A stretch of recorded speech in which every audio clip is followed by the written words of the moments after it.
rahalist ja peab hakkama jälgima ennast kõrvalt. Et inimene, kes on peatükkiv ja kuidagi ise avas energiast, ei loo just sellist õhkkonda, et ta läbi tunneks. Ja eriti palju peab jälgima oma sõnavara. Ma mäletan aega, kui ma rääkisin, mul olid õppused olid kohtuläsame lõpus. Või olid nagu hispaania keeles on see tagurdi küsimärk.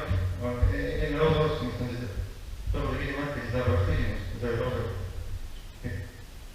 Jälgime oma sõnavara, et ikkagi kuskil te räägite ja te suur kuulikule pakkusi, siis need inimesed, kes te kuulsid, need teid enam ei võta kui tegused inimest. Te olite palju hingutanud, kui te andsite ära sellega oma tegeliku, ütleme sellise kõrgpositsiooni. Ja mida kunagi ei teha, see oli kunagi ennast materdada. Pärast taga inimesed kiruvad ennast lollideks, raamatuteks, äbarikeks, ebaõnnestunud inimesteks. Aga me saame väga suur kaal.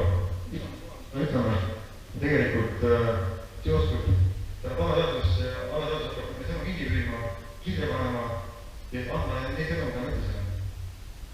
Selle kohta on ametlikult teada, et ta on meist bussi, sõidab bussi täis, kõik tõrgivad. Ja meist siis sõidab bussid ja mõtleb, seda taga on jälle rastik buss, jälle rastikud riigid inimesed ja jälle tõsema rastikule tööle, kus rastikule elamused on jälle kalandanud. Ja meil oleme seda ringi ja parkirja. Jälle sama meest, jälle samad soovid, sõidame.